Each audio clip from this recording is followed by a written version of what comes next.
Se você quer descobrir como se profissionalizar em qualidade analítica no laboratório clínico, pode te fazer ganhar mais e ser mais reconhecido no seu ambiente de trabalho, então fica até o final desse vídeo que eu vou te contar tudo. Salve, salve, qualimanos e qualimanas! Bem-vindos a mais um quadro aqui no nosso canal, que é a Jornada do Expert em Qualidade Analítica Laboratorial. Então eu sou o William Júnior, sou biomédico e especialista em qualidade laboratorial, o seu mentor nessa jornada. Na aula de hoje nós vamos conversar e aprender como a qualidade analítica no laboratório clínico pode fazer a diferença aí no seu trabalho, na sua profissão e na sua rotina laboratorial e também transformar a realidade do seu laboratório.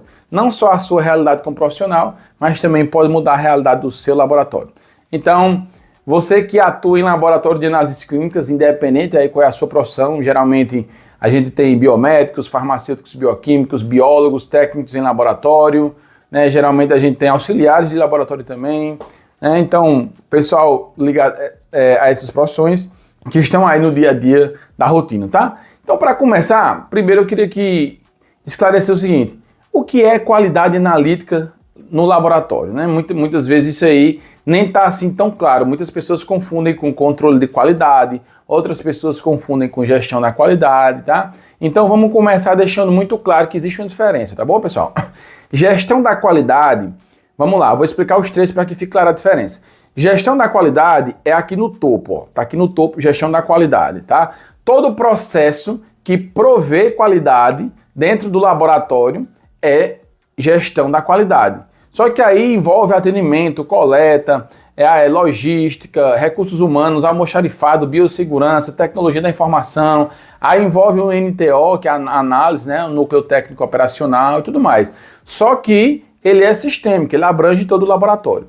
Dentro da gestão da qualidade, nós temos a garantia da qualidade analítica, né, que é o nosso tema, e são os processos e procedimentos ligados à fase analítica, né? O que é a fase analítica? É o período de análise, né, onde compõe ali, onde contempla a análise do exame. A gente sabe que nós que trabalhamos em laboratório, que nós temos três fases no laboratório: fase pré-analítica, que é ali atendimento, coleta, armazenamento e transporte da amostra até a triagem, é a pré-análise, como o nome já diz, né, tudo que vem antes da análise.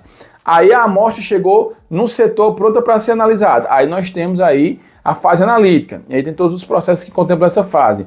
Depois que o resultado está pronto, já tem o resultado do paciente, aí é pós-analítico. O que é que eu faço? Eu libero, eu ligo para o médico, é um resultado crítico, eu vou repetir, eu vou solicitar mais informações, tudo isso é pós-analítico. O nosso foco aqui é na fase analítica. E a garantia da qualidade analítica são os processos e os procedimentos que fazem parte dessa fase, que vão permitir que o seu laboratório realize e libere exames com mais precisão e veracidade, com mais exatidão. Existe uma pequena diferençazinha aí no conceito, na harmonização de conceitos com a CLSI, né? Há muito tempo a gente falou exatidão, que é veracidade, mas na verdade são resultados mais confiáveis e precisos. Então todo o processo e procedimento na fase analítica, que ele vai trazer mais precisão e confiabilidade, a gente contempla nesse termo de garantia da qualidade analítica. E mais abaixo, né, no funil ali, mais abaixo da garantia da qualidade analítica, nós temos controle de qualidade. Aí nós temos o programa de controle interno da qualidade e controle externo da qualidade, tá? Só que a qualidade analítica, né, a gente vai falar que garantia da qualidade analítica vai mais além do que somente o controle interno e o controle externo da qualidade, tá bom?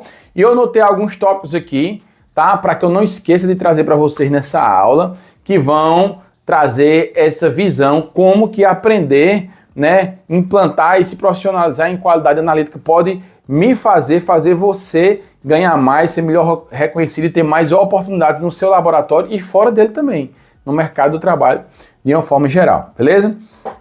Então o que é que eu queria primeiro lembrar vocês? O porquê que é importante aprender qualidade analítica e implantar a qualidade analítica bem implantado, bem feito no laboratório. Porque quando eu libero resultados mais confiáveis, mais precisos, né, eu vou fazer o quê? Eu vou garantir, eu vou estar gerando credibilidade e confiança. Para quem? Médicos e pacientes. São os nossos principais clientes.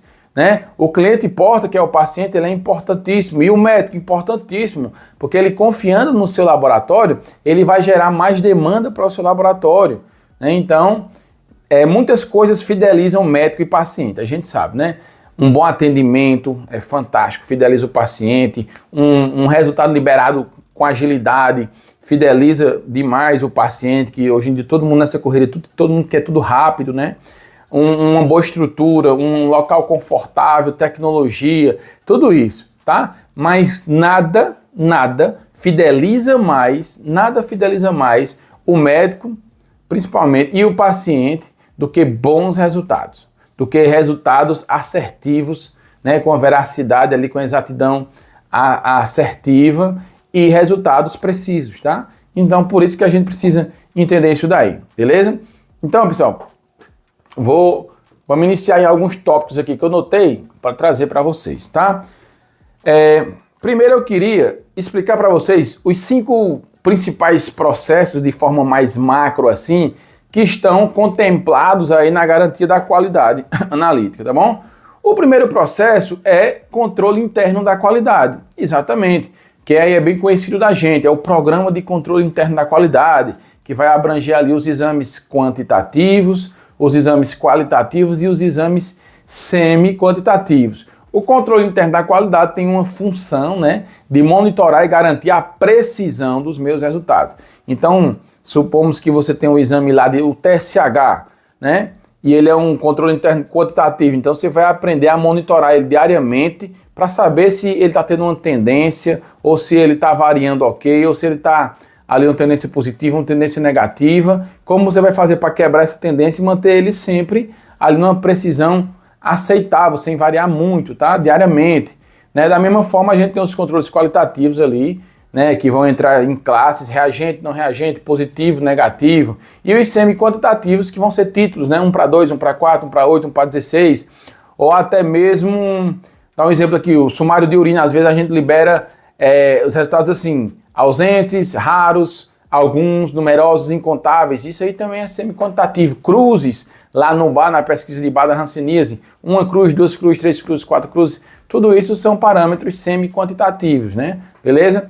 Então a gente tem aqui um dos principais processos da garantia da qualidade analítica e controle interno. O outro, controle externo. Controle externo, a gente sabe, ele vai estar ligado o quê? Ele quem vai me permitir avaliar a veracidade do meu método, a exatidão, né? Que é o quanto o meu método, os meus equipamentos, minha análise está sendo capaz de se aproximar do valor verdadeiro daquele resultado, entendeu? Quanto mais assertivo, quanto maior a veracidade, quanto maior a exatidão do meu método, quer dizer que eu estou chegando mais perto do valor real. E nunca é 100%, nem precisa ser 100% a veracidade, mas precisa estar dentro de um limite ali aceitável de variação. Então a gente usa geralmente a forma de avaliar isso é através do Controlab, do PNCQ, que são os 2 principais programas de controle externo, né, da qualidade do Brasil, mas tem outras formas também de você avaliar isso, tá bom?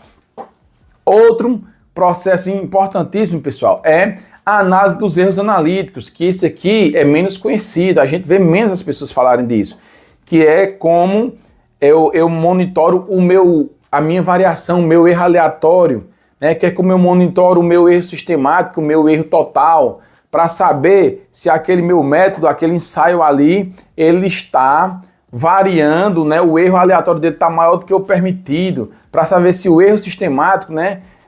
O quanto que eu estou me desviando do valor real, qual é essa porcentagem está dentro de um valor permitido. Permitido por quem? Aí entra desse termo, né? Nesse processo, as especificações da qualidade analítica, que são estudos científicos, né, de instituições aí que trazem padronizações de critérios, de limites para imprecisão, o quanto que eu posso aceitar minha imprecisão. Vou dar um exemplo aqui, vou pegar aqui a glicose, vou dar um exemplo, tá? A gente tem as principais especificações da qualidade analítica, variação biológica, temos a Hilibach, temos a RCPA, temos o CLIA, temos outros, tá bom? Então, a variação biológica geralmente é mais usada, né? Porque ela é a mais completa, ela é a que tem mais ensaios, ela tem ali 3 categorias, a desejável, a mínima, a ótima, ela tem erro sistemático, tem parâmetro para erro total, tudo direitinho. Então, digamos que ele diz assim para a glicose, olha, para o teu exame de glicose, você não pode variar mais do que 4%. Um exemplo. Então, você vai usar o seu controle interno todos os dias e ao final do mês, ou quinzenalmente, ao final do mês, você vai avaliar o coeficiente de variação. Saber se esse coeficiente de variação está menor do que esses 4% que é determinado na especificação, para saber se o seu ensaio de glicose está variando mais ou menos do que o permitido, tá? Como avaliar o erro sistemático? Você vai pegar lá o resultado do controle externo, a média do grupo do participante e comparar com o seu resultado. Qual é essa distância? Lá no PNCQ a gente tem o DRM, que é o desvio relativo à média, é o próprio erro sistemático. No controlável a gente tem que fazer um cálculozinho, tá? Mas qual é a distância? Eu estou me distanciando 7%, 8% do valor real, tá? Quanto é que a especificação permite? Vou dar um exemplo. Digamos que a especificação permite que eu me distancie até 8% do valor real, que é o sistemático. Eu tenho que ver, ter esse cálculo, né? Não é só confiar no controle externo, se ele está bom, se ele está adequado, né? No controlável, se ele está o B de bom, se ele está o I de inadequado. E no PNCQ, o B, o A e o I. Não é só confiar naquilo, eu preciso também calcular o meu sistemático. E o erro total é uma associação entre o erro aleatório, né, e o erro sistemático, que a gente consegue ver ali se o meu erro total está controlado daquele exame, tá bom? Então esse é outro processo importantíssimo, que é a análise dos erros analíticos. O quarto processo, que eu também gosto de distribuir dentro da garantia da qualidade analítica, é a análise retroativa de impacto. Esse aqui, quando eu dou consultoria para os laboratórios, né, e mentoria para alguns profissionais, é o que a gente menos vê as pessoas fazendo. É um assim, que é mais novo, então as pessoas não estão acostumadas ainda a fazer isso, né? E o que é essa análise retroativa de impacto? Imagine o seguinte, trazer aqui para você. Você todo dia faz controle interno para a maioria dos exames, que tem rotina diária, né? Tem que fazer para todos conforme a rotina. Então vamos pegar o exame aqui o exame de hemoglobina glicada, HbA1c, tá? Digamos que hoje você faz pela manhã o controle, 2 níveis, um exemplo. Aí você analisou o nível 1 e o nível 2 hoje, beleza. Aí eles entraram na média, tudo direitinho, não ultrapassou nenhum desvio padrão, né? Tudo bacaninho, beleza, tranquilo. Aí no outro dia pela manhã, quando você vai passar o controle interno, o nível 1 ultrapassa o limite máximo e o 2 ele está quase ultrapassando, ou já ultrapassou. Opa, o que aconteceu? Né? Hoje estão ruins os controles. Geralmente o que é que se faz na rotina? Geralmente o analista vai lá, calibra ou troca o reagente, faz a manutenção do equipamento, troca a alíquota, né? Mas ele calibra ali, vamos dar um exemplo, calibrou, aí repete os controles, opa, agora tá bacana. Aí, vida que segue, vamos olhar para frente, né não? Só que esquece de pensar o quê? Peraí, eu tô descobrindo essa tendência hoje de manhã, mas quando foi que ela aconteceu? Que provavelmente não foi hoje. Ela pode ter acontecido ontem, 3 da tarde, foi uma perca de estabilidade de um reagente, de uma calibração, por conta de uma temperatura, seja lá o que foi, uma contaminação no equipamento. Só que quando eu não olho para trás, o que é que acontece? Eu não sei quando foi que isso aconteceu e se as amostras que foram analisadas ontem foram impactadas. Porque claramente eu tenho o quê? Uma tendência hoje nos controles. Se eu liberar minha rotina hoje, eu vou ter resultados com tendência. Mas será que os resultados de ontem à noite, ontem à tarde, ou até mesmo de ontem de manhã, eles não estão comprometidos? Então eu preciso olhar e muitas vezes eu tenho que repetir vários resultados, muitas vezes eu tenho que retificar laudo. Então é importante que a análise retroativa seja feita de uma forma urgente. Por quê? Quanto antes você fizer isso, os resultados eles ainda não foram consultados pelo paciente. E aí, se você precisar repetir e reanalisar algum, você consegue desliberar ele do sistema, cancela lá a liberação do resultado e vai fazer a repetição depois que você fizer esse processo de análise retroativa de impacto. Alguns você precisa repetir, outros não. Depende muito de quanto que foi essa variação de controle, está dentro da especificação, tudo isso a gente ensina também, beleza? E outro processo de extrema importância, pessoal, que a gente traz aqui também como fundamental para a garantia da qualidade analítica é a verificação e validação de métodos. Exatamente, verificação e validação de métodos, que eu preciso garantir que os métodos que eu uso, eles têm um bom desempenho, eles estão dentro do desempenho que eu preciso, né? Então, geralmente, sempre que vai chegar um novo equipamento no laboratório ou um exame novo de um equipamento que já tinha, eu preciso realizar comparações, né? Testes para verificar o desempenho daquele método. Quando a gente fala de desempenho, eu preciso avaliar como é que está o erro total daquele equipamento, se está aceitável, eu preciso avaliar se ele tem uma correlação boa com o equipamento que eu já uso, ou digamos que seja um equipamento que chegou no equipamento que faz o exame, sei lá, chegou um ensaio de zinco, eu nunca fiz zinco, eu não tenho outro método que faz zinco.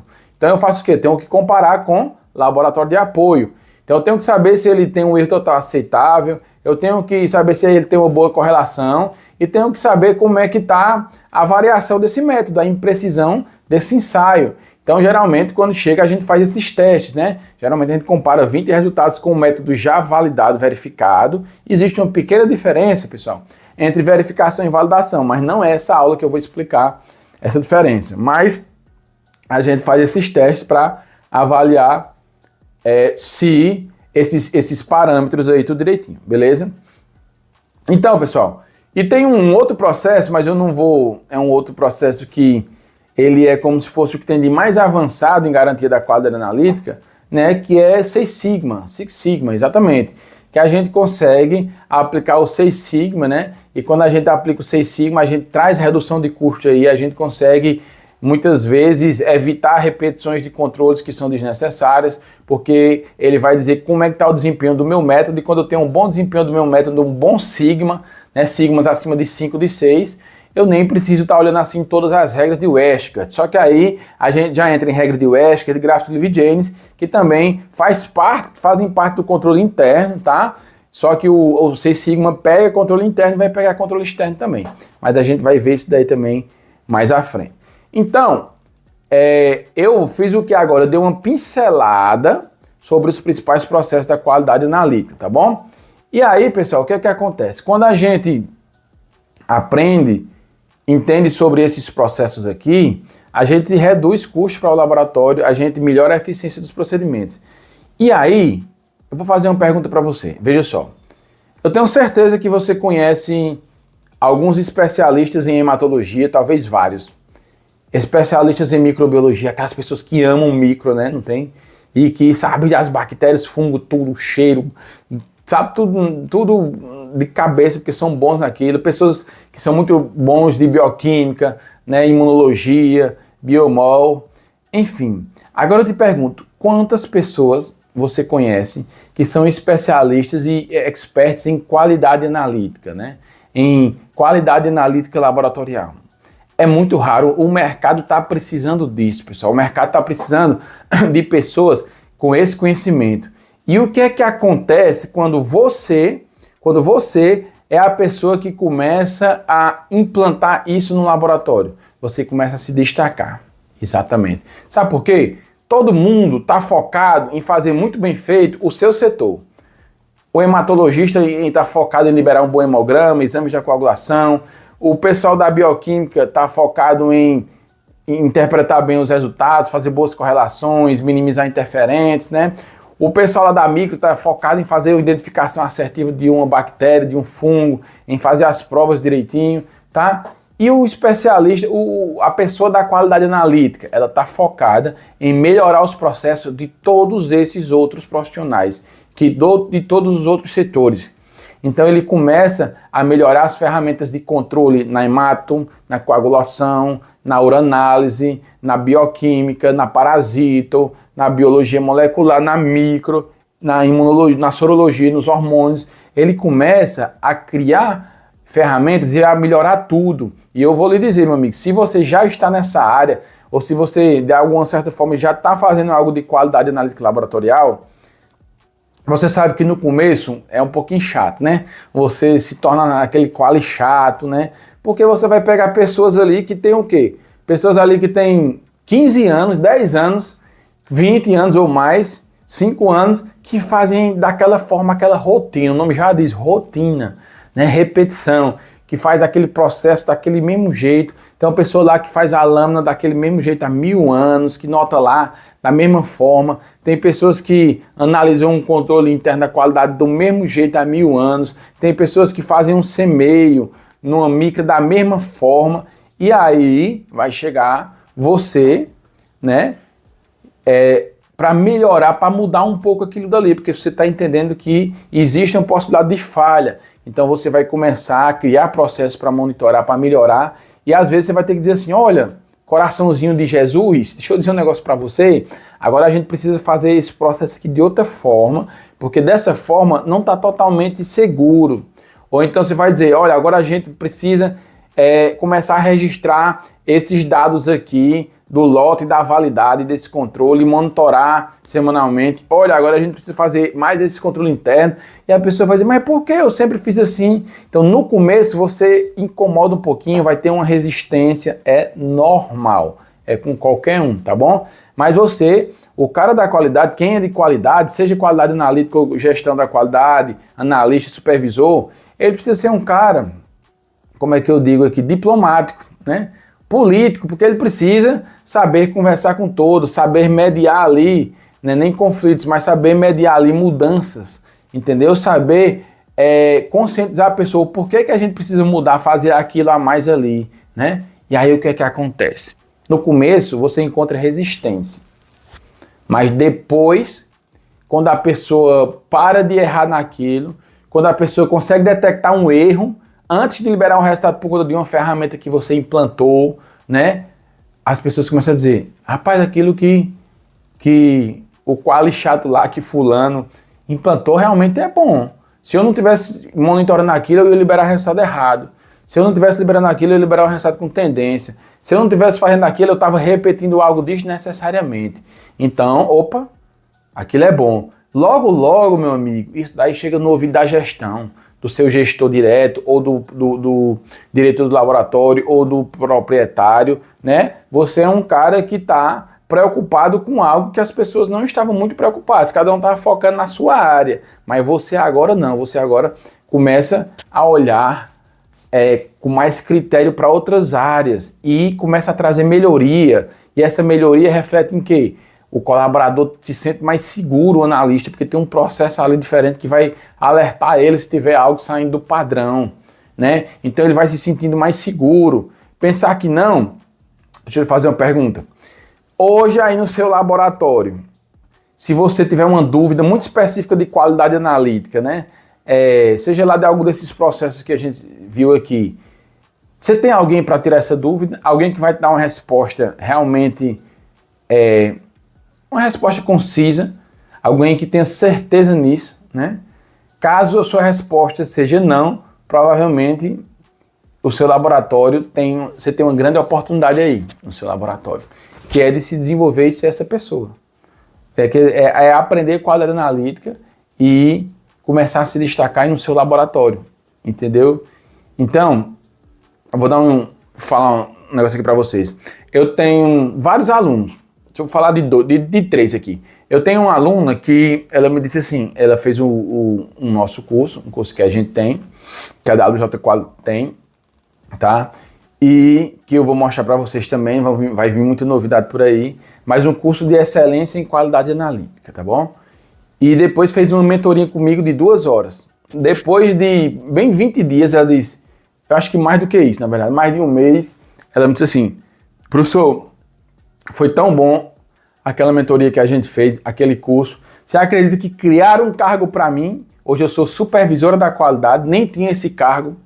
Foi. Teve outra, né, uma aluna fantástica que eu tenho, eu dei um treinamento para a empresa dela, para o laboratório dela, 2 treinamentos lá, e ela é aluna do curso também. Foi através do curso de excelência em qualidade analítica que ela me conheceu e depois entrou em contato comigo, pediu para eu dar o treinamento lá no laboratório, e eu ministrei lá. E no ano de 2024 agora, ela é uma das responsáveis pela qualidade do laboratório e acreditar o laboratório PALC. Né? É o máximo que tem de qualidade no Brasil hoje é o PALC. É o melhor programa de qualidade analítica, de qualidade laboratorial do Brasil. Nós temos outros programas bons também, o DIC é bom, o ONU é bom, mas o PALC, para quem conhece, ele é o mais completo, é o mais exigente, é o que tem mais itens, é o que abrange mais processos falando de laboratório, né? Tem um caso também de um aluno que também falou, professor, olha, eu tenho um aluno do curso que ela saiu meio que do laboratório, ela saiu do laboratório, e ela foi minha aluna do curso, aprendeu bastante coisa, né? E depois ela foi convidada por uma empresa, não vou falar o nome dela nem o nome da empresa, para ser a responsável por estar criando conteúdos, para o blog deles, conteúdos de qualidade laboratorial. Ela mandou uma mensagem para mim: professor, foi graças ao senhor não, ela disse assim, às suas aulas, né, ao seu curso, ao conhecimento que eu aprendi contigo, que hoje eles me consideram boa em qualidade e eu estou responsável por criar os conteúdos relacionados à qualidade lá. Então, eu que crio os conteúdos e tudo mais, né? E tem vários e vários outros casos, né? Vou contar um pouquinho da minha história para vocês aqui, só resumir um pouquinho para que vocês entendam o que é isso que eu estou falando, né? O porquê que a gente pode ganhar mais aprendendo isso daí, implantando qualidade, se profissionalizando nessa área, né? E de detalhe, você não precisa aprender para você ser a pessoa, só para você ser o responsável por tudo, não. Mas se você aprender e implantar no seu setor, você já se destaca, entendeu? Mesmo que você não queira sair do seu setor só para qualidade. Eu me formei em biomedicina em 2009.2, mas a gente colou 2010, ali no começo de 2010, beleza. E eu já estagiava no laboratório que hoje eu sou gerente da qualidade, né? Que é o laboratório Vicente Lemos. Então a gente trabalhou muito tempo lá. Quando foi mais ou menos em 2014, 2015, eu era biomédico de lá, né? E aí eu comecei a ver o quê? Eu percebi isso, olha, tinha bons hematologistas, tem duas profissionais fantásticas em micro, né? Mas quando a gente tinha dúvida, assim, de qualidade, com quem era que eu perguntava o controle de qualidade? Não tinha ninguém especialista nessa área. E aí eu vi uma oportunidade, né? Comecei aí olhando ali na época, era controle de qualidade. Eu comecei a olhar para o PNCQ com mais critério, aí o Controlab, a gente tinha os dois na época com mais critério. Comecei a me interessar, eu gosto muito de cálculo, né? Eu estudei engenharia de produção 3 semestres, então eu sempre gostei muito de cálculo, de matemática, estatística, né? Aí comecei a olhar aquilo dali, e quanto mais eu lia, e não tinha muito material no Brasil para estudar. Porque até hoje não tem muito material, né? Se você for ver o que é que eu tenho de material assim mais completo no Brasil para estudar, ainda são os 3 livros do Controlab de 2010, volume 1, 2 e 3. Exatamente, de qualidade analítica. Mas tem outros materiais. Agora, geralmente, consiste, você tem que ir pegar CLSI, ISO, tem que pegar coisas fora aí na UESCA e traduzir. Não tem muita coisa não, mas já tem bem mais do que naquela época. Então, eu fiz o quê? Comecei a estudar. E comecei a fazer justamente o que eu contei para vocês. Implantar uma coisa e outra. E minha gestora na época disse: William, tu gosta dessa área? Eu digo: gosto, doutora. Aí depois, vamos avançando. Comecei aí fazendo isso daí nessa área, tudo. Eu só assinava exames, era de bancada e assinava exames, né? A parte de hormônio e imunologia. Até que eu fui fazendo isso. O meu diretor na época, ele começou a ver que eu estava pedindo mudança de laudo, mudança de várias coisas, e ele começou a me ver como uma pessoa que podia ser o responsável pela qualidade, nem tinha setor da qualidade na época. E até que um dia ele conversou comigo e tudo mais, e numa reunião ele disse assim: e aí nós vamos ter o cara da qualidade, que é o William, ele vai ser o cara da qualidade daqui a tantos anos, não sei o que, o nosso projeto é esse.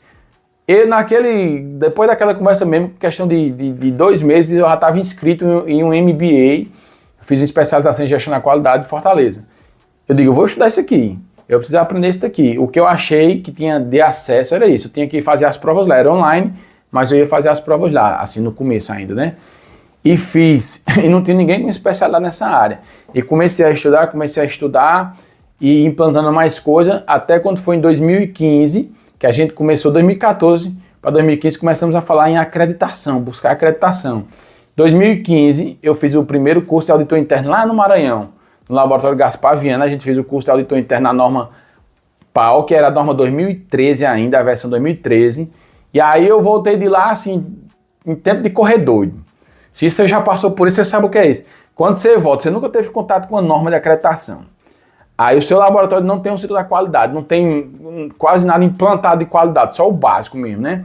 Você vai para um curso desse, que são 3 dias aprendendo todos os itens da norma, dos 2, ou você diz assim: eu desisto, eu vou trabalhar com outra coisa, com comida, com venda, com outra coisa, com gastronomia, você sai, né? Ou você diz: bora, é esse aqui que eu quero mesmo, eu vou enfrentar esse leão aqui. E foi o que eu disse. Voltei doido, aí eu sentei com o meu diretor: doutor, aqui é assim, é luta. Mas dá certo, não é rápido, mas vamos, bora, você vai ser o responsável. Aí logo depois eu ganhei uma salinha, fica só eu, ganhei uma sala e começando a implantar processo, atendimento, coleta, muita coisa. Depois a gente trouxe uma consultora na época, que ajudou bastante a gente. Aí depois eu trouxe mais uma pessoa para qualidade, ensinei tudo de controle interno e externo para ela, ficou responsável. Depois trouxe outro profissional, um biomédico para biossegurança, e ficou nós 3 ali, implantando e tomando conta e tudo mais da qualidade. Passamos 2 anos implantando muita coisa e tudo mais. Aí tivemos alguns problemas, paramos 2 anos e depois voltamos mais 2 anos de novo, já a equipe mudada. Teve uma época que a gente tinha 5 pessoas na qualidade, 3 pessoas trabalhando direto e meio expediente 2, né? Aí quando a gente trouxemos outro consultor para fazer um ajuste final, né, antes de pedir a acreditação, até que foram 6 anos, mais 2 anos e meio a gente parou. Então, digamos, foram uns 4 anos mais ou menos, até quando a gente disse, vamos pedir, a gente tá pronto, tá, bora. Que foi em 2022 que a gente acreditou o laboratório PALC. Nesse meio termo, pessoal, hoje nossa equipe da qualidade são 3, sou eu e mais 2. Nesse meio termo aí, eu fui evoluído de biomédico para coordenador da qualidade e para gerente da qualidade, com certeza que meu salário é bem diferente de um biomédico normal de bancada, né? De biomédico que fica ali no nível 1, 2 ou 3, é um cargo de gestão da qualidade. E isso aconteceu comigo e com certeza pode acontecer com você também. E cada laboratório é uma situação, é um tempo, é um valor, né? Cada laboratório tem uma realidade, mas uma coisa eu lhe digo em comum, isso é em comum de todos os laboratórios, né? Eu vou dizer de todos não, mas eu vou dizer da maioria. Se você começar a melhorar os processos e as pessoas começarem a sentir isso, as suas chances de o seu gestor ver isso, porque você vai aprender um conhecimento que ninguém tem. Então, quando você começa a implantar essas coisas, esse conhecimento que ninguém tem, as pessoas começam a ver o quê? Poxa, esse cara tem um conhecimento, eu não posso perder ele. Se eu não quero perder ele, eu preciso fazer o quê? Valorizar ele.